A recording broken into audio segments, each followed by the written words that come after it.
अस्सलाम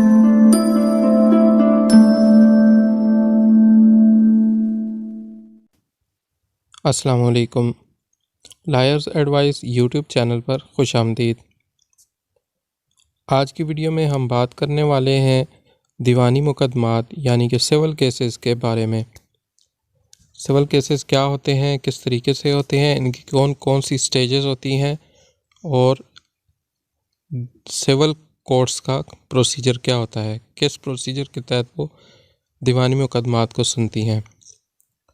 तो अगर आप हमारे चैनल पर नए हैं तो हमारे चैनल को जल्दी से सब्सक्राइब कर लें ताकि आइंदा आने वाली कानूनी मुकदमात या मामलात से मुतल्लिक वीडियोस आपको बर वक्त मिल सकें।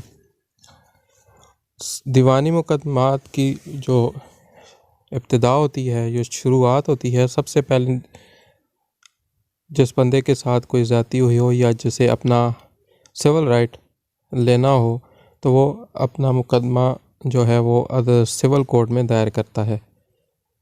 इस मुकदमे को दायर करने के लिए सबसे पहले जिस तरह पिछली वीडियो में हमने बताया था कि अर्ज़ी दावा जो है, अर्ज़ी दावे से इसकी इब्तिदा होती है। दावा जो है वो सिविल कोर्ट में दायर होता है और सीनियर सिविल जज साहब के पास दावा फाइल किया जाता है। वहाँ से सीनियर सिविल जज साहब उसे या तो अपने पास रख लेते हैं या तो फिर आगे जो मुतल्लिका जो जजेस होते हैं, सिविल जजेस, उनमें से किसी एक को ट्रांसफ़र कर दिया जाता है।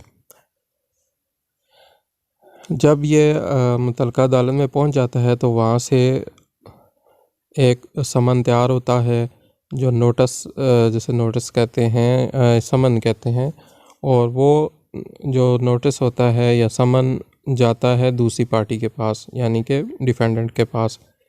डिफेंडेंट को इत्तला दी जाती है कि आपके ख़िलाफ़ इस बंदे ने ये दावा किया है और आप अपनी नेक्स्ट डेट पे अदालत में अपनी असालतन हाज़िरी यकीनी बनाएं।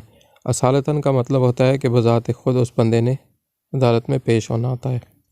नेक्स्ट डेट पर जब वो बंदा कोर्ट आता है तो उसे ये हिदायत होती है कि जी अपना जवाब दावा और वकील का बंदोबस्त करो, और एक अगली तारीख दे दी जाती है जिस पर फिर जब वो बंदा जवाब दावा वकील के ज़रिए ले आता है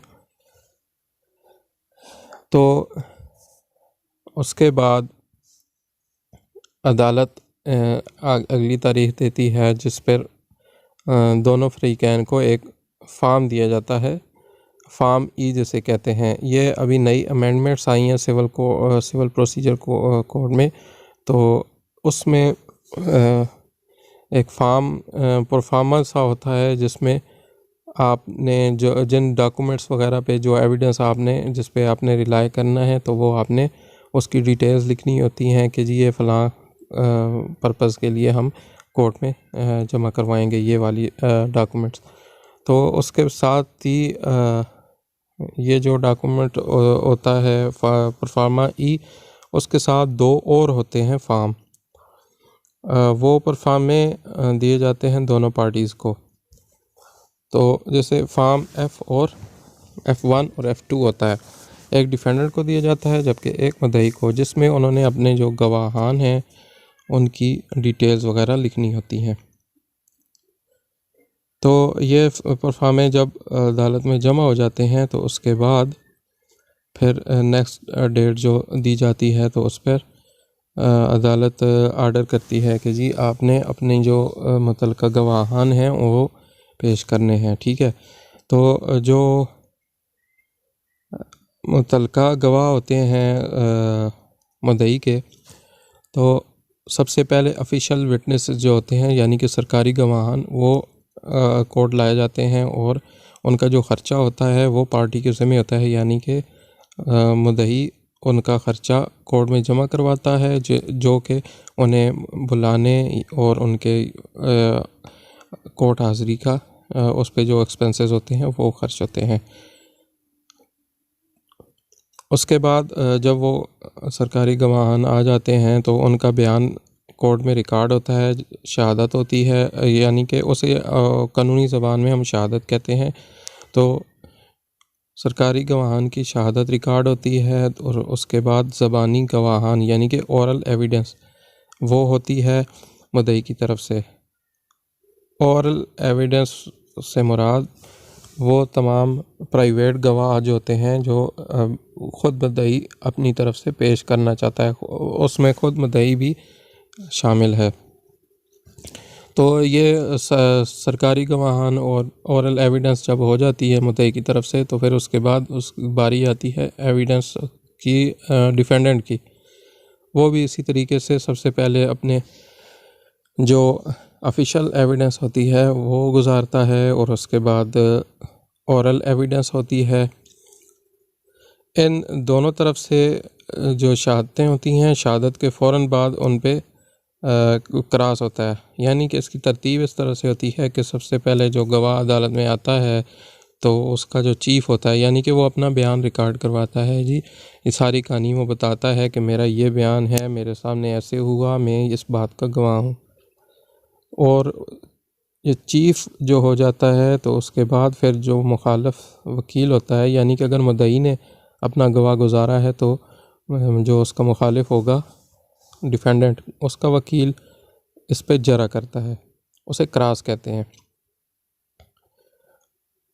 चीफ़ और जो क्रॉस है इसके बारे में आप डिटेल से पढ़ सकते हैं जी। कानून शहादत का आर्टिकल है 132, ये इसके बारे में डिटेल्स आपको वहाँ से मिल जाएंगी। तो जनाब जब ये शहादत का मरहला मुकम्मल हो जाता है तो उसके बाद अदालत जो है वो अगली तारीख़ मुकर्रर करती है आर्गूमेंट्स के लिए, ठीक है। तो साथ ही में एक इसी दौरान एक जो है परफार्मा एक और दिया जाता है जिसे कहते हैं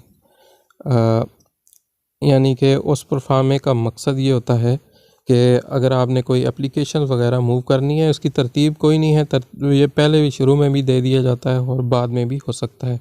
तो ये जो आपने कोई एप्लीकेशन वगैरह देनी हो तो वो आप कोर्ट में देते हैं, जिन पर जिस तरह की स्टे की एप्लीकेशन हो गई या मुकदमा खारिज करने की 711 की हो गई, या इस तरह की जो भी एप्लीकेशन आपने जिस पे आप रिलाई करते हैं तो वो आपने कोर्ट में जमा करवानी होती है। और अगर आप नहीं भी करवाते तो आपने अदालत में ये बात वाज़े करनी होती है, क्लियरली कोर्ट को बताना होता है कि जी हमने अपनी कोई भी एप्लीकेशन मूव नहीं करनी। जब दोनों तरफ से ये बात आ जाती है, एप्लीकेशन वगैरह आ जाती हैं, तो उसके बाद अदालत जो है वो आर्गूमेंट्स की डेट देती है। दोनों तरफ से वकला साहिबान, मुद्दई का वकील और डिफेंडेंट जो है वो मुकम्मल आर्गूमेंट्स करते हैं। और जब आर्गूमेंट्स हो जाते हैं तो उसके बाद अदालत एक रिकन्सिलिएशन की कोशिश करती है, यानी कि सुलह करने की, मुसालियत की कोशिश करती है, ताकि दोनों फ़रीक़ैन में अगर कोई ऐसा इशू है, अगर वो किसी बात पर मुत्तफ़िक़ हो सकते हैं तो वो बात कर उस बात पर केस को ख़त्म कर दिया जाए। तो दोनों तरफ से जो फ़रीक़ैन हैं उन्हें बिठाया जाता है, कोर्ट उसके लिए एक बाकायदा तारीख़ मुकर्रर करती है, और एक तारीख़ पर अगर ये ना हो सके, जैसे कॉन्फ्रेंसिंग कहते हैं, अगर ना हो सके तो अदालत 1-2 डेट्स और भी दे देती है, शॉर्ट डेट्स, जिसमें आप दोनों पार्टियां जो हैं वो सुलह की कोशिश करती हैं। लेकिन अगर तो उनका आपस में सुलह हो जाती है तो बहुत अच्छी बात है, वहाँ पे ही केस ख़त्म कर दिया जाता है। लेकिन जो है दोनों तरफ से बयानात वगैरह रिकॉर्ड करके तो केस का फ़ैसला हो जाता है। लेकिन अगर वो किसी बात पर एग्री नहीं हो रहे तो फिर अदालत जो है वो तमाम जो मतलूबा मतलब है कि जितना भी रिकॉर्ड होता है, दस्तयाब रिकॉर्ड जितना भी होता है, सबूत, गवाह और जितनी भी डॉक्यूमेंट्स वगैरह पेश किए गए होते हैं, उनकी रोशनी में मुकम्मल तौर पर मेरिट पर फ़ैसला करती है। अब यहाँ पर यह कंसेप्ट बिल्कुल गलत है कि जज साहब जो हैं वो किसी एक पार्टी की फ़ेवर करते हैं और दूसरी पार्टी या उससे पैसे लेकर जज जो है वो बिक जाता है और उसके हक़ में फ़ैसला कर देता है। ये बिल्कुल भी गलत कंसेप्ट है जो आम जनरल पब्लिक के जहन में आम तौर पर रहता है। तो इसकी हकीकत इस तरह से आप समझें कि दो मुख्तलिफ यानी कि दोनों तरफ से मुखालिफ वकील हैं। पार्टीज़ तो अपनी जगह पर हैं, लेकिन दो वकील हैं और दोनों ने ही केस करने हैं, जीतना है। ठीक है, तो वो हर वकील जो है वो किसी सूरत भी ये नहीं चाहता कि वह दूसरी तरफ से दूसरी पार्टी केस जीत जाए और इसकी रेपुटेशन जो है वो ख़राब हो कि जी ये केस हारता है, इसका केस यानी कि इसको इतना नॉलेज नहीं है, तो इस तरह की बातें। तो इसलिए जब अगर जज साहब किसी एक पार्टी की फेवर करेंगे तो दूसरी जानिब से ज़ाहिर है दूसरी तरफ भी वकील ही है, उसने भी कानून पढ़ा हुआ है, तो वो जब जज फेवर करेगा तो ज़ाहिर है उसने फिर वो उसे कानून से ऊपर जाना पड़ेगा, कानून से हट के फ़ैसला करना पड़ेगा किसी एक पार्टी के हक़ में। तो दूसरी तरफ जो वकील होगा वो तो ज़ाहिर है वो देखेगा कि जी इसने कौन सी ऐसी बात की है और किस बेस पे इसने केस का फ़ैसला किया है। तो इस तरह ये चांस तो बिल्कुल भी ख़त्म हो जाता है कि किसी एक पार्टी के हक़ में जज ने फ़ैसला कर दिया। हाँ, मुख्तलिफ़ किस्म के केसेस में इस तरह के हालात बन जाते हैं कि जी देखने वालों को लगता है कि जी किसी एक पार्टी की फेवर हो गई, हालांकि आपने अपना केस जो है वो ख़ुद प्रूव करना होता है। वकील का काम केस आपके तमाम हालात कोर्ट के सामने रखना है।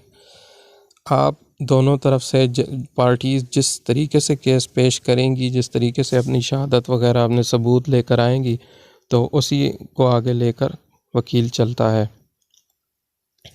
तो ये बात क्लियर करनी बहुत ज़रूरी थी क्योंकि हमारी जनरल पब्लिक के जहन में ये कंसेप्ट बहुत बुरी तरह से बैठ चुका है कि जी अदालतें इंसाफ सिर्फ पैसे वाले का करती हैं, हालांकि ऐसे नहीं होता। बहुत सी हमारे पास मिसालें मौजूद हैं जिनमें बाकायदा जो है एग्रीव्ड पर्सन जो होता है उसे इंसाफ मिलता है, यानी कि मज़लूम के साथ ज़्यादती नहीं होती, बल्कि जो ज़्यादती करने वाले हैं उन्हें फांसियाँ भी हुई हैं और उनके ख़िलाफ़ फैसले हुए हैं। तो ये सिविल केसेस का मुकम्मल प्रोसीजर है और नई तरमीम के मुताबिक ये 1 साल के अंदर अंदर सिविल केसेस जो हैं इन्हें निपटाने का काम किया जाता है।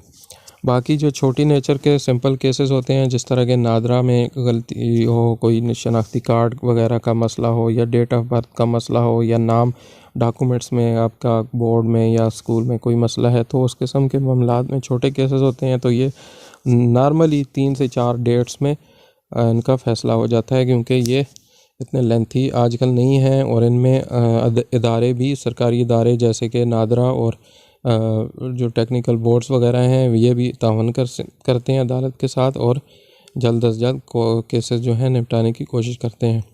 तो इस तरह के कोई भी मसला अगर आपके दरपेश होता है तो आप आसानी के साथ बग़ैर किसी झिझक के आप ज़रूर कोर्ट आएँ और अपने मसाइल जो हैं वो कोर्ट के सामने रखें। इंशाअल्लाह आपके साथ इंसाफ होगा। ये बात आपके तक है, फिर वही बात है कि केस को आपने ख़ुद प्रूव करना होता है, अपने जो दुरुस्त मालूमात वगैरह होती हैं, सबूत होते हैं, वो देखें। तो अगर आपको किसी किस्म का कोई कानूनी मसला हो, किसी भी किस्म के सिविल केसेस हों या सिविल इश्यूज़ हों, फैमिली केसेस या कोई क्रिमिनल या किसी भी तरह का कोई आपके साथ इशू है, तो आप हमारे साथ रब्ता कर सकते हैं। व्हाट्सएप नंबर आपके सामने है। तो अगर आपको कोई भी किस्म का मसला हो तो हमसे ज़रूर रब्ता करें और नीचे कमेंट्स में भी आप पूछ सकते हैं। मज़ीद वीडियोज़ के लिए हमारा चैनल जो है ज़रूर सब्सक्राइब करें और अपने दोस्तों के साथ वीडियोज़ को ज़रूर शेयर किया करें ताकि आपकी एक शेयर से किसी का भला हो सकता है। वीडियो देखने का बहुत बहुत शुक्रिया। आइंदा वीडियो मज़ीद किसी के लिए इजाज़त दें। अल्लाह हाफ़िज़।